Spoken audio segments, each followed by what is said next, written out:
آخر میں سخی سرور سلطان رحمۃ اللہ علیہ کی بارگاہ میں خاص طور پہ میں سمجھنا چاہوں گا، بلکہ سننے والے بھی، جو آپ کے درس سے لوگ آ کے ایک واقعے کی طرف ذرا سے اشارہ کیا ڈاکٹر صاحب نے، اسی سلسلے کو جوڑ دیجیے وہاں سے، کہ لوگ آیا کرتے تھے، فیضیاب بھی ہوا کرتے تھے، علمی طور پہ بھی فیضیاب ہوتے تھے، روحانی طور پہ بھی فیضیاب ہوتے تھے، اور جسمانی طور پہ بھی فیضیاب ہوتے تھے، کہ جو بیمار تھے وہ بھی شفایاب ہوتے تھے۔ دوسرا یہ کہ آپ جب باقاعدہ شاہکوٹ اپنی، یعنی یوں کہہ لیجیے مرکز پہ، آپ کے جہاں پہ آپ کی پیدائش ہوئی، جب آپ واپس آئے تو ایک بار پھر وہ جو بغض اور حسد تھا رشتہ داروں کا اپنی جگہ قائم تھا۔ مجھے حیرت اس بات پہ، احسان در احسان در احسان در احسان آپ کرتے چلے گئے، لیکن رشتہ دار جو ہیں وہ دشمنی در دشمنی در دشمنی، بغض در بغض در بغض، اور حسد در حسد در حسد میں ہی پڑے رہے۔ تو وہ سلسلہ آپ کے ساتھ اسی طرح سے جاری رہا۔ پھر وہی بات ہے کہ جب آپ ڈی جی خان کی طرف کوئی سلیمان کی جو ہے مطلب باقاعدہ دامن میں جا کے آپ نے اپنا آخری جو پڑاؤ کیا ہے، تو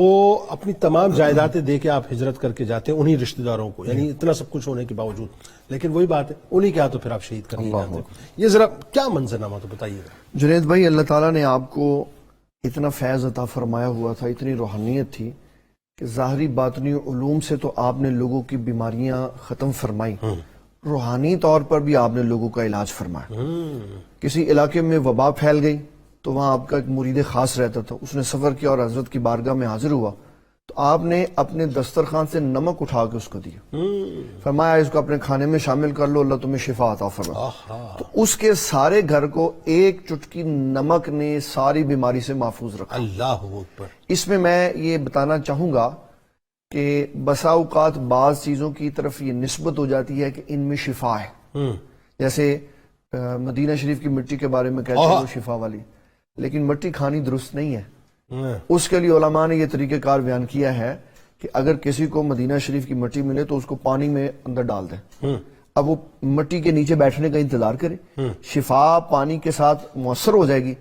مٹی نیچے بیٹھ جائے گی، اوپر وہ پانی استعمال کر لے تاکہ شریعت کا حکم بھی باقی رہے، مٹی سے شفا بھی مل جائے۔ مدینے کی مٹی ہے سب سے نرالی، کیا بات، مدینے میں رہتے ہیں تو جہاں کی والے۔ تو کوئی بھی آپ کے پاس آیا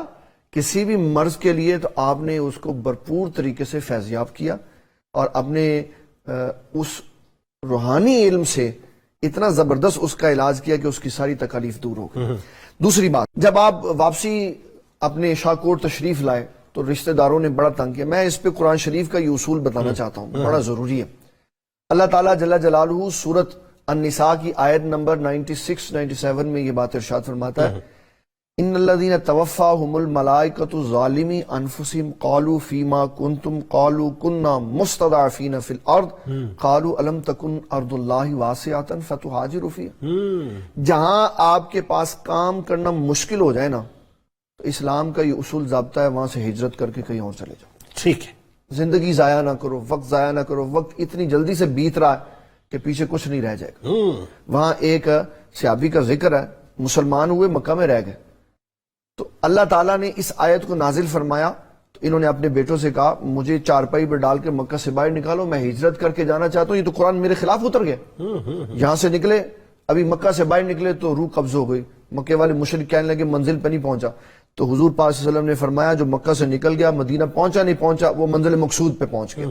تو اسلام نے یہ ان صوفی بزرگوں کو اس پیٹرن پہ چلا کے ہمیں دکھایا ہے کہ جہاں آپ کو کام نہ کرنے دیے جائے وہاں ہجرت کر دیں، کیونکہ کل سوال ہوگا، فرشتے یہ پوچھ رہے ہیں الم تکن ارض اللہ واسعۃ فتہاجروا فیہا، تمہیں کام نہیں کرنے دیا، تم بہانے لگاتے ہو میں کمزور تھا، اللہ کی زمین کتنی بڑی تھی، کیوں کہیں اور نہیں چلے گا، وہاں جا کے کام کرتے۔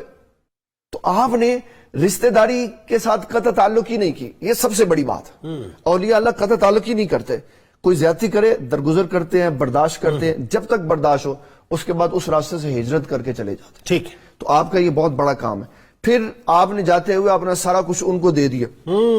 اس کا معنی یہ ہے کہ آپ کا ان ظاہری اسباب میں دلچسپی کا کوئی عنصر نہیں تھا۔ واہ۔ اور یہ دیکھیں سب سے جو بڑی بات آپ ہجرت کی کر رہے ہیں تو سرکار مدینہ صلی اللہ علیہ وسلم کو جتنا ستایا گیا تو آپ نے مکہ چھوڑا اسی لیے نا کہ مشن کو کام جو ہے وہ بھی جاری رکھنا ہے اور ہجرت کر کے جو اس کام کو وہیں سے کنٹینیو کرنا ہے، تو ایکچولی آپ پھر ریوائم کر رہے ہوتے ہیں اس کام کو بنیادی طور پہ۔ جی بتائیے۔ تو اولیاء اللہ مرکز کو بنیادی حیثیت دیتے اور جب وہاں پہ لوگ شرارت کرتے ہیں، کام نہیں کرنے دیتے، پھر وہ کسی اور کی طرف چلے جاتے ہیں، یہ ان کا اصول ضابطہ ہوتا ہے۔ پھر جب آپ نے یہ سارا کچھ کیا اور پھر جب آپ ڈی جی خان چلے گئے تو وہاں پر ان کی زیادتیوں کا یہ نتیجہ ہوا کہ انہوں نے وہاں آ کر آپ کو شہید کیا، 2 بیٹے بھی شہید ہوئے، بیوی بھی شہید ہوئی، اور رشتہ داروں کے ظلم کی وجہ سے آپ کو اس دنیا سے جانا پڑا، اور رہتی دنیا تک اللہ تعالیٰ نے آپ کا ذکر بلند رکھا۔ اللہ، اچھا اس میں بھی ایک بات بڑی خاص ہے، آپ یہ دیکھیے کہ ہجرت کرتے وقت اپنے رشتہ داروں کو جن کی مستقل نگاہ ان کی جائیداد کی طرف تھی وہ سب کچھ آپ دے کر گئے، جی دیکھیں گے، اور پھر جب وہ چلے گئے تو پھر ان کے ذہن میں ایک مخمصہ پیدا ہوا کہ یہ کہیں یہ اسٹرینتھ کے ساتھ جو دوبارہ واپس نہ آئے۔ اس میں جنید بھائی یہ بھی عنصر ہے کہ یہ بھی شک شبہ ہوتا ہے کہ یہ اتنی محبت والے، اتنے فیض والے جہاں جائیں گے وہاں آباد کر دیں گے، تو یہ بھی بغض ہوتا ہے۔ ٹھیک، بہت شکریہ۔